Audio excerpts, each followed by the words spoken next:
Hello दोस्तों। आपने प्राणायाम के बारे में जरूर ही सुना होगा।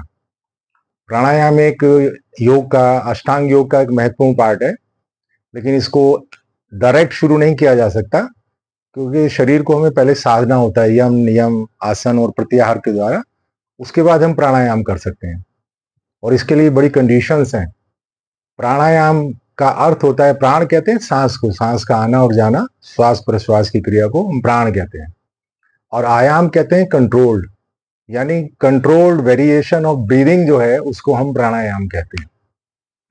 और इसको बड़े ही रिलैक्स्ड मूड में करना चाहिए। आप थके हुए नहीं होने चाहिए, खाली पेट होना चाहिए, ओपन में करना चाहिए, और किसी भी रिलैक्स मेडिटेटिव पोज में बैठ करके आप इसको कर सकते हैं। अगर आपको कोई हार्ट से या लंग से रिलेटेड सीरियस प्रॉब्लम है, तब आप इसको किसी ट्रेंड गुरु की प्रेजेंस में ही करें तो ज्यादा अच्छा है। अगर आप थके हुए हैं और आपने इसका अभ्यास डायरेक्टली शुरू कर दिया, तो कई बार फायदे के बजाय नुकसान हो सकता है, और इसका नुकसान नर्व्स को, हार्ट को और लंग्स को होता है। तो इसको हमेशा एक रिलैक्स, कंप्लीटली रिलैक्स मूड में जब आप हो, जब बिल्कुल आप फ्री बैठे हुए हो, जरा भी थकान ना हो, और दूसरा अगर कर भी रहे हैं और हल्की सी थकान होती है, तो इसको तुरंत रोक देना चाहिए।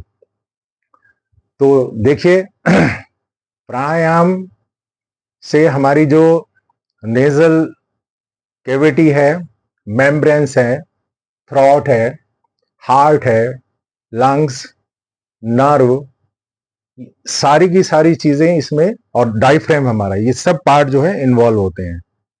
तो इसको हमेशा खाली पेट कीजिए, ओपन में कीजिए, खुले में कीजिए।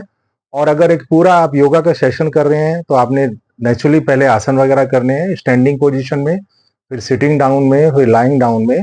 उसके बाद प्रॉपर गैप के बाद, कम से कम 7, 8, 10 या 12 मिनट के गैप के बाद, जब आप पूरी तरह से रिलैक्स हो जाएं, अब आप प्राणायाम का अभ्यास कर सकते हैं। अदरवाइज नुकसान हो सकता है फायदे के बजाय। तो आज मैं आपको एक कपाल भाती, जो बहुत ही इंपॉर्टेंट प्राणायाम है, उसके बारे में बताता हूं। कपाल भाती, कपाल कहते हैं स्कल को, और भाती कहते हैं शाइन को, चमक को। अब ये स्कल की चमक क्या हो सकती है, इसका मतलब शाब्दिक अर्थ ये कहा गया है कि कपाल यानी ब्रेन जो है, उसको बिल्कुल क्लियर करना।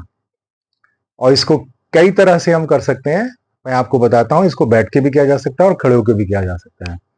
दूसरी चीज, और जब आप कोई प्राणायाम और करना चाहते हैं, तो इसको आप स्टार्टिंग में अपने शरीर को वार्मिंग अप के तौर पर भी कर सकते हैं, इसको और भस्त्रिका को।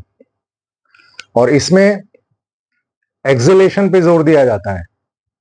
ये ऐसा प्राणायाम है जिसमें डीप ब्रीदिंग की कोई आवश्यकता नहीं है, हमने सिर्फ सांस को बाहर फेंकना है, अंदर श्वास अपने आप जाता है, ऑटोमेटिकली जाता है। तो देखिए एक बार इसको, मैं पहले एब्डोमेन से करता हूं।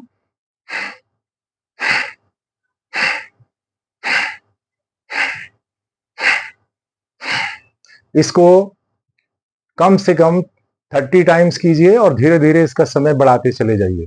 समय रखिए 1 सेकंड में एक बार।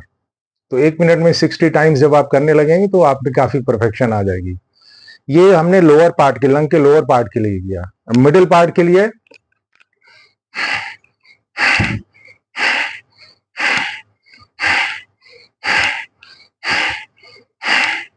ये लंग्स के मिडिल पार्ट के लिए कपाल भाती है। और ये देखिए,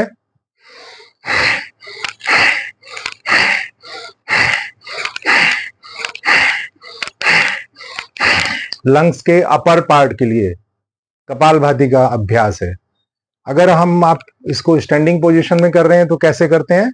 आप खड़े हो गए, दोनों पैरों पे आपका बराबर वजन है, रिलैक्स मूड में खड़े हुए हैं, कमर गर्दन बिल्कुल सीधी है। ये देखिए आप,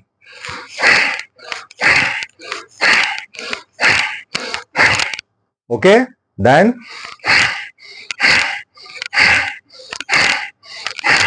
देन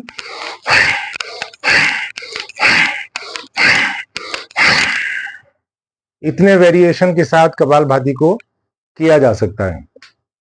ये आपके वेट को कम करता है, आप एक्सेस में जो चर्बी होती है उसको खत्म कर देता है, आपके डाइजेस्टिव सिस्टम को स्ट्रांग करता है, और सबसे बड़ा बेनिफिट जो इसका है वो रेस्पिरेटरी सिस्टम, सारी जो नर्व्स हैं वो क्लियर हो जाती हैं। अगर आपका रेस्पिरेटरी सिस्टम ठीक से फंक्शन कर रहा है तो सर्कुलेटरी सिस्टम भी ठीक से काम करेगा और दूसरे सिस्टम भी ऑटोमेटिकली ठीक होते चले जाएंगे। तो इसका अभ्यास कीजिए, खाली पेट कीजिए।